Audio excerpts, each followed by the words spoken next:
सतगुरु की साजी निवाजी प्यारी साध संगत जी, प्यार और सत्कार से कहना धन निरंकार जी।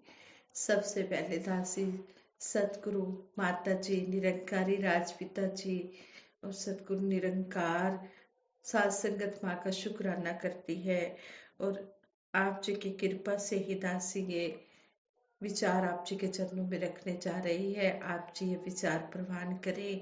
इन विचारों द्वारा हमें यही समझाया गया है कि जैसे शहनशाह जी भी संपूर्ण हृदय अवतार वाणी द्वारा हमें समझाते हैं कि जो कुछ देवे वो कुछ खा के शुक्र मनाना सीखिए, जिस रंग रखे उस रंग रह के प्रेम निभाना सीखिए कि हमें जो भी दातार दे रहा है हम हर पल इसका शुक्राना ही करते चले जाएं।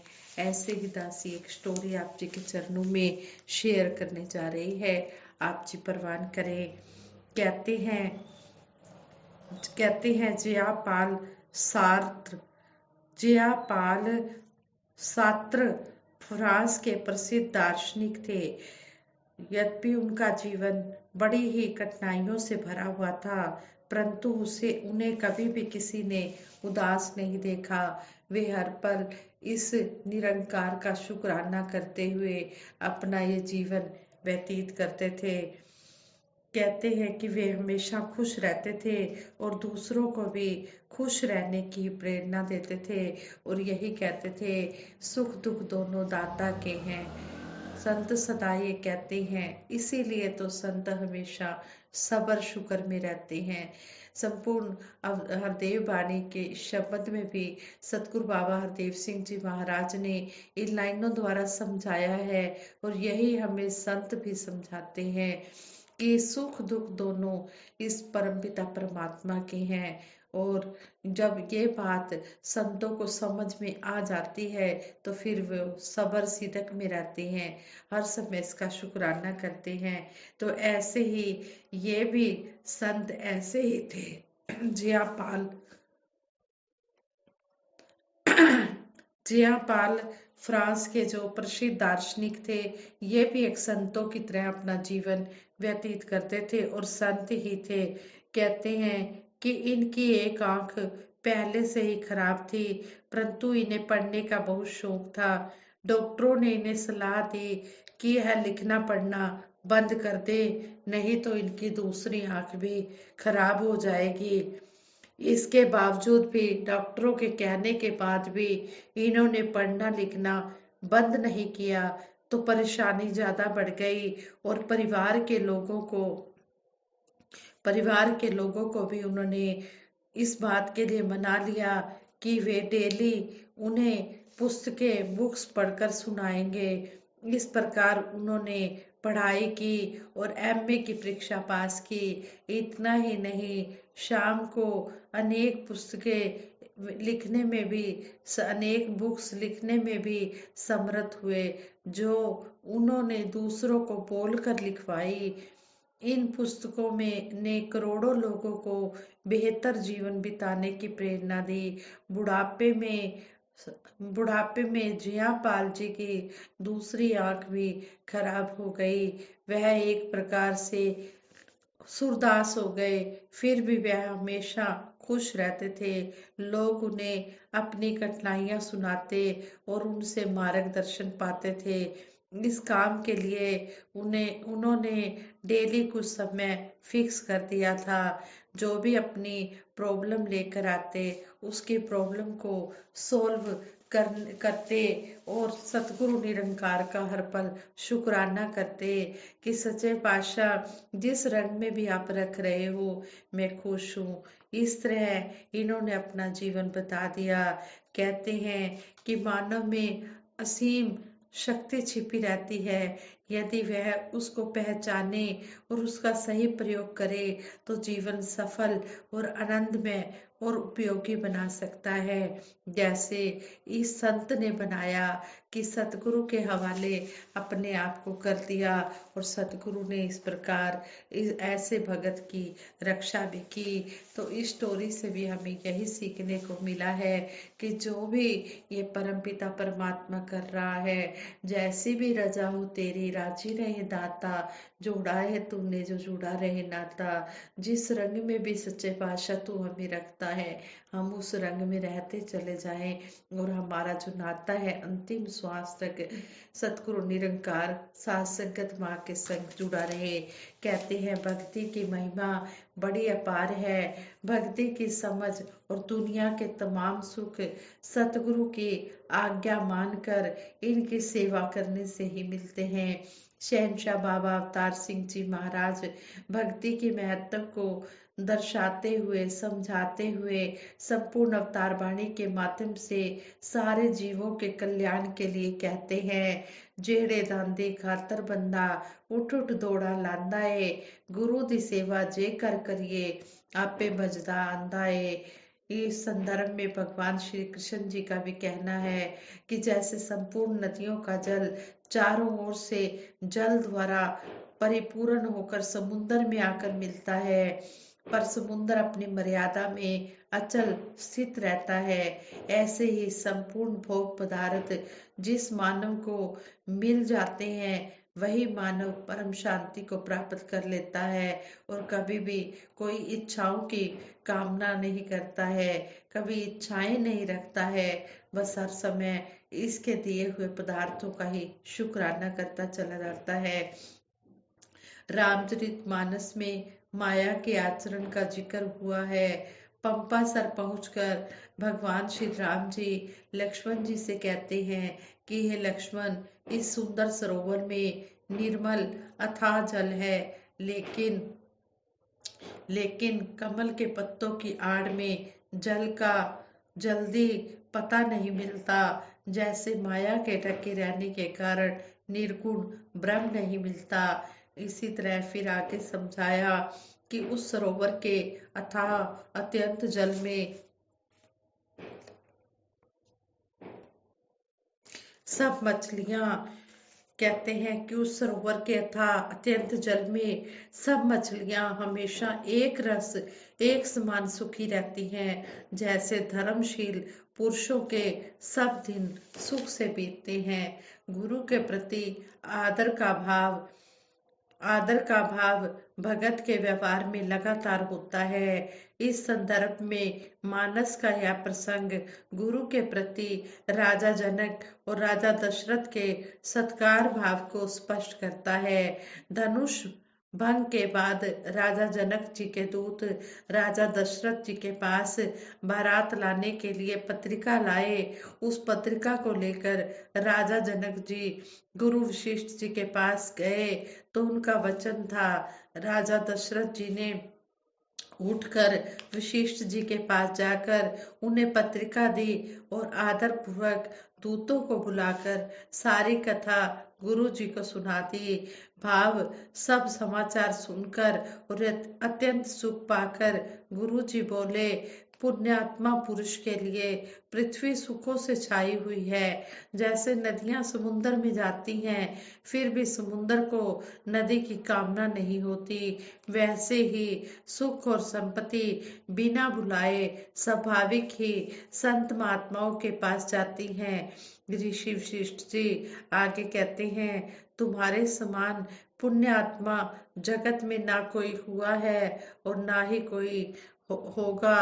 हे राजन, तुमसे अधिक पुण्य और किसका होगा, जिसके राम सरीखे पुत्र हैं और जिसके चारों बालक वीर विनय धर्म का व्रत धारण करने वाले और गुणों के सुंदर समुद्र है।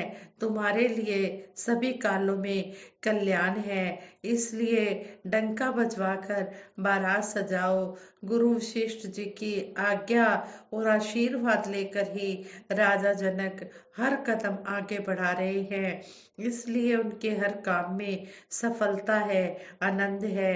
गुरु के वचन मानना हमेशा सुखकारी हैं। संपूर्ण अवतार बानी शब्द नंबर 277 में शहनशाह बाबा अवतार सिंह जी महाराज हमें समझा रहे हैं, मनिए जेकर वचन गुरु दे उस्तत गुरती होवेगी, आपे सिमरन होवेगा ते दुर्मत दूर खलोवेगी।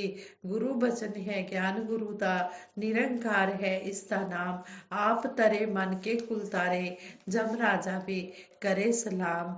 बाणा मन्ने निरंकार दा, सतगुर ते विश्वास रहे, कहे अवतार सदा होए सुखिया, देवलोक विश्वास करे। कितना सुंदर इस शब्द द्वारा शहनशाह जी ने समझा दिया है कि जो गुरु के वचनों को मानता है, कहते हैं कि गुरु की प्रशंसा होती है और फिर सिमरन भी होता है, फिर पूरे विचार भी दूर हो जाते हैं। और कहते हैं कि ऐसा जो गुरसिक होता है, जो गुरु के हर वचन को सर्वोपरि मानता है, कहते हैं कि ऐसे गुरसिक के ऊपर सतगुरु बलिहार जाता है और ऐसे गुरसिक का सतगुरु नाम रोशन कर देता है और ऐसा गुरसिक लोक भी सुखी कर लेता है और परलोक भी सुहेला कर लेता है। वो इस संसार में भी सुख ही सुख पाता चला जाता है और आगे भी वो हमेशा सुखी रहता है। हम भी सतगुरु माता सुदीक्षा जी महाराज के चरणों में यही आशीर्वाद मांगते हैं। सच्चे पातशाह आप जी जो भी हमें समझा रहे हैं, जिस राह पर भी चलाना चाहते हैं, हम उस राह पर चलते चले जाएं और जो भी उपदेश आप जी के आए उसको हम हूँ बहू मानते चले जाएं, कभी भी किंतु परंतु ना करें। जिस तरह हम ये संसारिक काम करते हैं, उसी तरह हमने ये भक्ति में भी सेवा सिमरन सत्संग करते चले जाना है। जैसा गुरु आदेश दे वो काम हम करें। संतों हमें ये वर दो कि गुणगान हम करें। जाएं जहां भी आपका संदेश दे सके, सतगुरु की रहमतों का यशुगान हम करें। हम इस निरंकार का हर पल शुक्राना, दातार का हर समय हम महिमा गाते चले जाएं और सतगुरु का भी हर पल शुक्राना करें, जिनकी अपार कृपा हम पर हो रही है, जिनके अपार कृपा से ही हमें ये ब्रह्म ज्ञान मिला है और हम आनंद में जीवन व्यतीत कर रहे हैं। अगर सतगुरु हमारी बाजू ना पकड़ता, हमें इस संसार के अंधे कुएं से ना निकालता, तो हमें ये निरंकार का पता ही नहीं लगना था। कहते हैं गुरु गोबिंद दो खड़े काके लागू पाए, बलिहारी गुरु अपने जिन गोबिंदियों मिलाए। कबीरदास जी कह रहे हैं कि मेरे सामने गुरु और परमात्मा दोनों खड़े हैं, मैं सबसे पहले किसके चरणों में प्रणाम करूं? तो फिर कहते हैं कि मैं तो सबसे पहले अपने गुरु के चरणों में प्रणाम करूंगा, जिसने मुझे इस प्रीतम से मिलाया है, इस प्यारे प्रभु परमात्मा से मिलाया है। गुरु का स्थान परमात्मा से भी ऊंचा कहा गया है। कहने में गुरु साकार और निराकार एक ही रूप है, लेकिन ये गुरु हमारे लिए साकार रूप लेकर ये मानव चोला लेकर आया है, मानव का उद्धार करने के लिए। इसलिए हर पल हम इसका शुक्राना ही करते चले जाएं और यही आशीर्वाद मांगे कि सच्चे पातशाह जो ये जीवन का सफर आप जी की कृपा से तय हो रहा है, इसी तरह अपना मेहर भरा हाथ, मेहर भरी नजर हर एक जीव के ऊपर रखना, सभी का कल्याण करना, सभी के विश्वास बना के रखना, किसी का विश्वास भी डुलाएमान ना हो और सभी इसी तरह सेवा सिमरन सत्संग करते चले जाएं और तन मन धन के सुख भी पाते चले जाएं। दातार सच्चे पातशाह आप जी समर्थ हो, घट घट वासी हो, आप जी सब कुछ जानते हो कि कब किसको क्या देना है और आप जी देते चले जा रहे हो। इसी तरह अपनी चरणों में हमें जगह देते रहना और हम इसी तरह आप जी के चरणों में जुड़े रहें, दुनियावी कार्य व्यवहार भी करें, सभी के साथ ये दुनियावी काम भी करें और लेकिन इस निरंकार को सबसे पहले हम अपने मन में याद करें। जहाँ भी जाएं, जिधर भी जाएं, यह निरंकार हर पल हमारे साथ है। अंग संग हमारे राम है, सिमरन किया करें। इसके अनेक रूप हैं, दर्शन किया करें। ये किसी भी रूप में आ जाता है। हम हर घट का आदर सत्कार करें और हर पल इसका सिमरन करें। ये जो अंग संग हमें पिता परमात्मा दिखा दिया है, ये निरंकार कहीं दूर नहीं है, ये हमारे बिल्कुल पास है। शहर तो नजदीक है, हाका मार के लेना कि ये तो हमारी श्वास नली से भी नजदीक है। इसलिए हम हर पल इसका सिमरन करें, इसको याद हमेशा बनाए रखें। ऐ मन मेरे सिमरन कर ले, सिमरन ही जीवन का आधार है। ये सिमरन तो हम हर पल कर सकते हैं। उठत बैठत हर बजो साधु संग प्रीत, नानक दुर्मत छूट गई पार ब्रह्म बस जीत। जब ये पार ब्रह्म मन में बस जाता है तो फिर मन से बुरे विचार अपने आप ही दूर हो जाते हैं। जब ये डर मिलता है, कहते हैं कि जब ये नज़ारे मिलते हैं तो नज़रें भी बदल जाती हैं, सोच भी बदल जाती है, भाव फिर अच्छे बन जाते हैं, फिर सोच अच्छी बन जाती है, फिर किसी के प्रति कोई नफरत की भावना नहीं आती। फिर समझ आ जाती है कि सारा संसार हमारा अपना परिवार है, ना कोई बैरी ना ही बेगाना, सगल संग हमको बनाई। कोई बैरी नहीं, कोई बेगाना नहीं, सारा संसार हमारा परिवार है। वसुधैव कुटुंबकम की भावना मन में घर कर जाती है तो फिर चारों ओर प्यार ही प्यार नजर आता है। हर इंसान में इस निरंकार का ही रूप नजर आता है। जिस घट में भी देखूं तेरे ही सूरत नजर आती है। जब ऐसे हमारे भाव बन जाते हैं तो फिर समझो कि हमें ब्रह्म ज्ञान की समझ आ गई है, हम इस ज्ञान पर पूर्ण चल रहे हैं। दासी ने जो भी बातें कही है, दासी को भी आशीर्वाद देना कि इन बातों पर परिवार सहित चल पाए और इसी तरह आप जी का आशीर्वाद लेते रहें। साथ संगत जी प्रेम से कहना, दान निरंकार।